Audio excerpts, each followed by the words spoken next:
Monsieur le Président, merci pour vos mots très justes concernant la jeune Louise, auxquels je m'associe avec mes collègues de l'Essonne.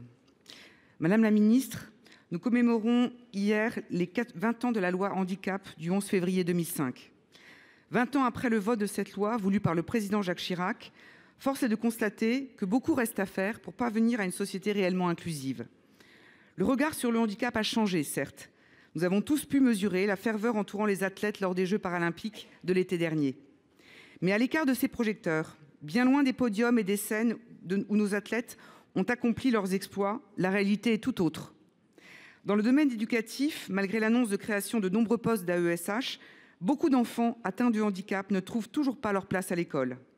Le taux de chômage des personnes en situation de handicap est bien trop élevé et les formations adaptées trop rares. Un tiers des gares SNCF et la moitié des établissements recevant du public ne sont toujours pas accessibles. Sans accessibilité, pas d'emploi, pas de loisirs culturels et sportifs, pas de vie sociale. Enfin, s'agissant du droit à compensation, autre pilier de la loi de 2005, tout reste à faire en raison du non-recours effectif aux droits, des restes à charge élevés, de la complexité des démarches, de la sous-évaluation des besoins. L'État se désengage des fonds de compensation du handicap qui ont pour fonction d'accorder des aides financières aux personnes handicapées afin qu'elles puissent faire face aux frais restant à leur charge. En Essonne, l'État réduit son soutien de 4 à 5 % chaque année et même si le handicap est du domaine des départements, ces derniers, avec la baisse drastique des DMTO, ne pourront pas faire face à ces compensations en plus du financement des MDPH. L'accessibilité universelle reste donc un horizon lointain, trop lointain. Aussi, je souhaite vous interroger, Madame la Ministre, sur la politique que vous comptez mettre en œuvre pour parvenir à des résultats tangibles. L'État est-il prêt à prendre toutes ses responsabilités pour que, 20 ans après, chaque personne handicapée puisse exercer l'intégralité de ses droits et se sentir pleinement citoyen dans la France d'aujourd'hui? Et surtout, pour une équité nécessaire sur l'ensemble de notre territoire. Je vous remercie. Pour vous répondre, la parole est à la ministre du Travail, de la Santé, des Solidarités et des Familles, Madame Catherine Vautrin. Merci Monsieur le Président, Mesdames et Messieurs les sénatrices et sénateurs, Madame la sénatrice Laure Darcos, Madame la sénatrice, permettez-moi de m'associer à vos mots concernant bien sûr la petite Louise qui habitait le département dont vous êtes l'élu, et évidemment mes pensées sont pour sa famille, pour ses proches, mais également pour toutes celles et ceux qui étaient avec elle au collège.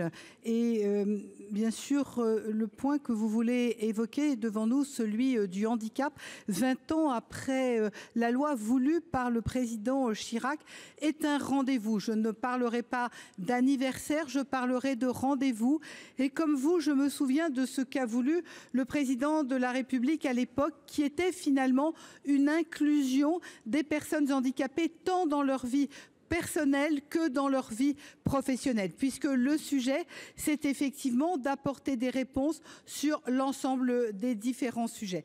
Alors, vous avez évoqué évidemment une liste des différents points que nous devons améliorer, et je commencerai par celui de l'école en associant la ministre de l'État, ministre de l'Éducation nationale, pour dire qu'en 20 ans, nous avons multiplié par 4 le nombre d'enfants scolarisés. Nous sommes aujourd'hui à peu près à 550 000 enfants, et je me souviens très bien que dans votre hémicycle, il y a exactement un an, nous discutions à l'époque une proposition de loi, et je salue le président de la commission des affaires sociales, sur l'accompagnement des enfants par leurs AESH à l'heure du déjeuner. C'est dire si nous voyons que chaque année, nous devons progresser pour continuer à apporter des réponses qui soient des réponses un peu plus en adéquation avec les besoins des familles. Quoi de plus normal que d'être en capacité d'apporter une réponse? Je pourrais parler de l'éducation et de l'enseignement supérieur. Nous avons multiplié par 9 le nombre d'étudiants. C'est dire si dans ces domaines, il y a des progrès. Nous aurons à continuer. Je reviendrai sur le sujet cet après-midi, sur les autres aspects, mais je voulais déjà aller sur celui de l'éducation, parce que la formation, c'est la voie vers l'autonomie.